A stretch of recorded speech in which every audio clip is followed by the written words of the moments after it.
صدری ویسر لی امری واحلل عقدۃ من لسانی یفقہوا قولی۔ صدقہ، ہم سب جانتے ہیں کہ رمضان کی آمد ہے، تقریباً 15 دن رہ گئے ہیں، 15 دن سے بھی کم، 14 دن کہہ سکتے ہیں رہ گئے ہیں۔ اور رمضان کا مہینہ سال میں ایک بار آتا ہے، اور اس رمضان کے مہینے میں سب سے زیادہ جو انسان کرتا ہے وہ یہی ہے کہ اللہ کی راہ میں مال خرچ کرتا ہے۔ زکوٰۃ تو دیتا ہی دیتا ہے جن کے اوپر فرض ہے، لیکن صدقہ ایک ایسی چیز ہے جو کہ ہر انسان کر سکتا ہے، اور اس کے لیے کوئی مقدار کا تعین نہیں ہے، جس طرح زکوٰۃ کے لیے ہے کہ 7.5 تولے سونے پر ہوگی، 52 تولے چاندی پر ہوگی، لیکن صدقات کے لیے یا صدقے کے لیے کوئی بھی مقدار کا تعین نہیں کیا گیا۔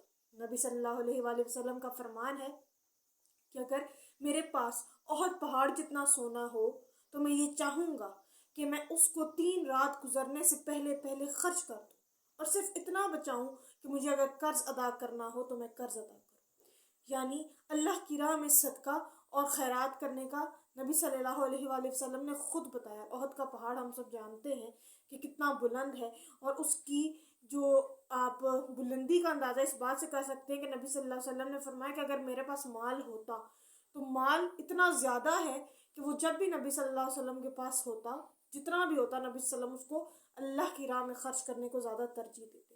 اس کے بعد حضرت رافع رضی اللہ تعالیٰ عنہ کی روایت ہے کہ حضرت انس رضی اللہ تعالیٰ عنہ فرماتے ہیں کہ میں نے نبی صلی اللہ علیہ وسلم کو فرماتے سنا ہے کہ اللہ تعالیٰ کا جو صدقہ ہے، جو صدقہ ہم ادا کرتے ہیں، وہ اللہ تعالیٰ کے غضب کو ٹھنڈا کر دیتا ہے۔ یعنی اللہ تعالیٰ کا جو غضب ہے جو انسانوں پر ہوتا ہے وہ اللہ تعالیٰ اس کو ٹھنڈا کر دیتا ہے، اللہ تعالیٰ کے لیے نرمی پیدا ہو جاتی ہے، اللہ تعالیٰ اس کی نرمی پیدا کر دیتا ہے، اور انسان کے لیے بہت ساری آسانیاں پیدا کر دیتا ہے۔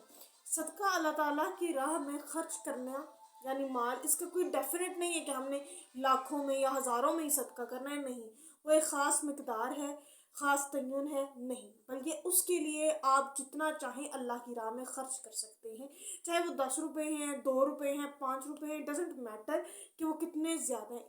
جو چیز میٹر کرتی ہے وہ کوانٹٹی نہیں ہوتی، وہ کوالٹی میٹر کرتی ہے کہ آپ کس نیت کے ساتھ اللہ تعالیٰ کی راہ میں اس کو دے رہے ہیں۔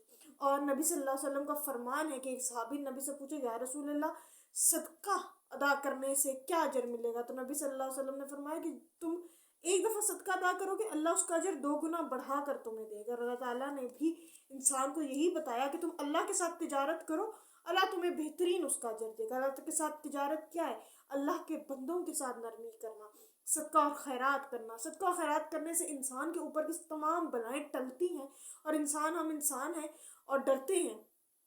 کس چیز سے ڈرتے ہیں؟ بلاؤں سے ڈرتے ہیں۔ جس طرح بھی کل رات زلزلہ آیا تو انسان کو یہ بتانے کے لیے آتا ہے کہ تو اس زمین پر اللہ کا نائب ہے، صرف اللہ کی بندگی کر اور کچھ بھی نہیں۔ اللہ تعالیٰ سورہ صف میں فرماتا ہے اگر تم چاہتے ہو نا کہ رضا الہی مل جائے تو صرف اور صرف اللہ کی بندگی کرو، اللہ کی عبادت کرو، اور زیادہ کچھ نہیں کرنا۔ اللہ اور اس کے رسول کی اطاعت کرنی ہے، اور اللہ کے ساتھ تجارت کرنی ہے۔ کس میں؟ نیکیوں کے معاملے میں۔ اور صدقہ اور خیرات کرنے کا اللہ تعالیٰ نے جا بجا انسان کو حکم بھی دیا ہے، اور اللہ تعالیٰ کی جو نبی صلی اللہ علیہ وآلہ وسلم ہے انہوں نے جا بجا صدقہ اور خیرات کر کر دکھایا ہے کہ نبی صلی اللہ علیہ وسلم کے پاس جب بھی غزوہ ہوتا یا کوئی بھی سریہ لڑا جاتا تو اس میں سے جو بھی مال آتا نبی صلی اللہ علیہ وسلم اس کو صدقہ دیتے، اس میں سے جو جائز حصے تھے وہ نکال کر باقی جو مال بچ جاتا اس کے صدقہ و خیرات کرتے۔ صدقہ و خیرات کرنے سے انسان کے اوپر کی بہت سی بلائیں ٹلتی ہیں۔ اللہ کا غضب جو انسان پر ہوتا ہے، انسان نہ جانے انجانے میں بہت ساری ایسی غلطیاں کر دیتا ہے جس کی وجہ سے وہ اللہ کے غضب کا شکار ہو جاتا ہے۔ اللہ تعالیٰ کا غضب، اگر انسان یہ چاہتا ہے کہ وہ بہت ساری چیزوں سے دور رہے، جس طرح ہم کہتے ہیں نا بیماری آتی ہے تو انسان کو صدقہ اور خیرات کرنی چاہیے۔ صدقہ اور خیرات اسی لیے بار بار کرنے کا حکم دیا گیا کہ وہ انسان کو بہت ساری بیماریوں سے دور رکھتی، بہت ساری مشکلات سے دور رکھتی، اور اللہ کے غضب کو ٹھنڈا کرتی اور اس کی رحمت کو انسان پر بے شمار کر کر نازل کرتی۔ اللہ تعالیٰ ہمیں چاہے تھوڑا ہی لیکن صدقہ اور خیرات کرنے والا بنا دے۔ وآخر الدعوانا الحمدللہ۔